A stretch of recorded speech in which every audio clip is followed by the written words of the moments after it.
Embrapa está desenvolvendo junto com Itaipu e cooperativas, né, aqui na região oeste do Paraná, em particular aqui com a Copavel, um projeto de conservação de solo e água.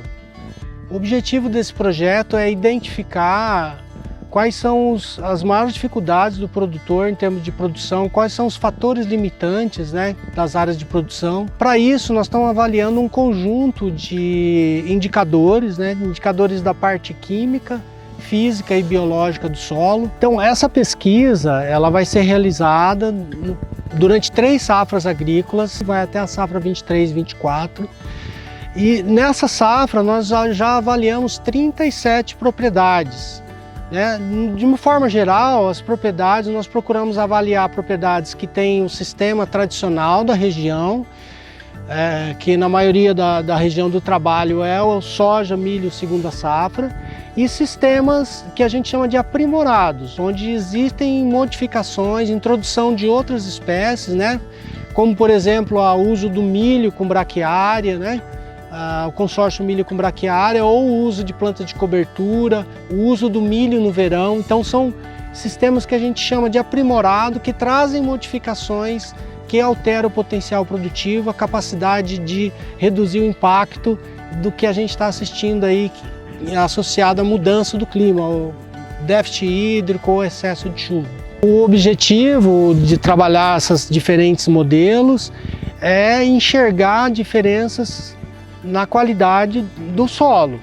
Então, para isso, a gente usa um conjunto de indicadores químicos, físicos e biológicos. A gente faz análise química tradicional, na parte física nós avaliamos a estrutura, usando o DRESS, a média taxa de infiltração, e na parte biológica a gente avalia os nematóides e a atividade enzimática. O DRESS é um método para avaliação da qualidade física da estrutura do solo, né? O diagnóstico rápido da estrutura. Ele é um método visual, né, que é tirado uma amostra de solo, né? A gente abre uma pequena trincheira e tira uma amostra, e olhando a estrutura, principalmente a distribuição e a forma dos agregados, a gente consegue avaliar a qualidade da estrutura. Nós também avaliamos a infiltração de água no solo usando um infiltrômetro, que é um equipamento que mede a velocidade com que a água penetra no solo, né? O que é muito importante, que ela vai mostrar a capacidade do solo de armazenar a água e reduzir as perdas de água por escoamento superficial, que é o principal responsável pela erosão. A taxa de infiltração de referência, né, ela está em torno de 30 milímetros por hora no sistema padrão, soja, milho, segunda safra. Nos sistemas aprimorados, ela pode chegar a 80, 90, 100 milímetros por hora. Então você aproveita muito melhor a água que está caindo dentro da sua propriedade, está fazendo com que ela infiltre no solo, que é onde ela deve ficar armazenada. Essa diferença de infiltração, né, de 30 milímetros por hora para 100 milímetros por hora no sistema diversificado, mostra que os sistemas padrão eles têm limitações na parte física, principalmente associado com a compactação do solo. Então a compactação ela impede a infiltração de água e diminui também o espaço de armazenamento de água. São duas coisas importantes para a produção, é armazenar a água para que as plantas possam aproveitar. Da parte física, a gente avalia também a cobertura do solo, a quantidade de palhada na superfície, né, que é uma medida, ela é uma medida simples e muito importante, porque a cobertura do solo protege do impacto direto da gota de chuva, ela ajuda a regular a temperatura, né, da superfície do solo e reduz as perdas de água por evaporação.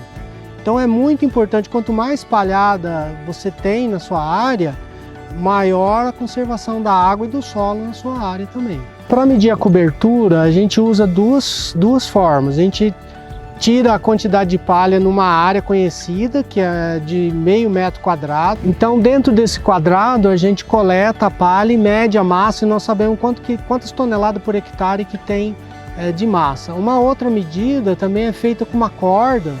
Ela tem 15 metros de comprimento e tem 100 nós nessa corda. Então, nós esticamos essa corda no campo e vamos medindo, contando se aqueles nós eles coincidem ou não com palha ou com solo. Então essa medida no final, se eu tiver 70 onde eu encontrei palha, significa que a cobertura é de 70%. Então, com isso, a gente também tem uma medida, numa escala maior, da cobertura também do solo. A análise química do solo, nós usamos métodos tradicionais, análise química de rotina, que vai medir o pH do solo, os teores de nutriente, fósforo, potássio principalmente, e também a parte da acidez do solo, da calagem, necessidade de calcário. É coletado o solo, né, da forma tradicional, a gente está coletando na camada de 0 a 20, 20 a 40 e é encaminhado para o laboratório, né, para análise que normalmente o produtor já faz. Já é tradicional o produtor fazer análise química do solo. Nós temos observado nos estudos que foram realizados anteriormente que, de uma forma geral, o produtor ele dá muito enfoque na adubação, principalmente com fósforo e potássio, e muitas vezes ele esquece da calagem. Então a gente vê já as áreas corrigidas há bastante tempo com teores elevados de fósforo e potássio, mas está faltando calcário. Então o produtor está demorando demais para voltar com calcário na área, às vezes 4, 5 anos, para voltar a aplicar calcário. Isso daí diminui o potencial produtivo. Então mais atenção tem que ser dada para a acidez do que a adubação com fósforo e potássio propriamente dito. Na parte biológica, nós avaliamos os nematóides que causam danos às raízes, né? Alguns nematóides os mais importantes, e existe uma associação, nos sistemas mais simplificados, né? Soja, milho, existe uma tendência a você ter teores, populações mais altas de nematóides que causam dano à raiz nos sistemas com menos diversificação. Um outro indicador biológico é a atividade de enzimas. Nós avaliamos a atividade de duas enzimas relacionadas uma relacionada ao ciclo do enxofre e a outra relacionada ao ciclo do carbono. Essas enzimas mostram qual que é o nível de atividade biológica do solo. Quanto maior a atividade dessas enzimas, melhor a qualidade biológica do solo. Nós também analisamos parâmetros associados ao desempenho da cultura, e para isso nós usamos imagens que são obtidas por drones. As imagens por drone, elas permitem obter índices vegetativos que estão associados com o desenvolvimento da cultura, se ela está mais bem desenvolvida ou não, e de que forma que ela se comporta dentro do talhão que está sendo avaliado. Quais são as áreas que ela está se desenvolvendo mais, qual a área que ela está se desenvolvendo menos dentro do talhão, e tentar associar com as medidas que estão sendo feitas na parte química, física e biológica. E também a imagem de drone permite a gente obter a base altimétrica do terreno, né? Que seja, você consegue ver o relevo do terreno, e com essa topografia do terreno, a gente consegue avaliar o sistema de terraceamento que está implantado na área.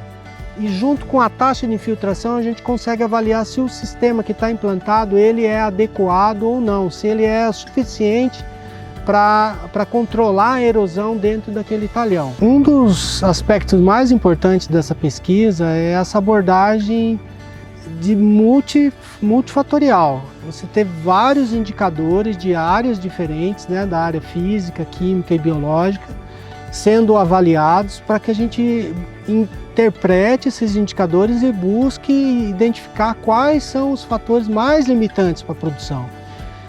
Não só para atingir o máximo potencial produtivo, mas também para você ter estabilidade de produção nos momentos mais difíceis, com falta de água e muitas vezes excesso de água. Então você tem que ter um solo que a gente chama de com fertilidade integral.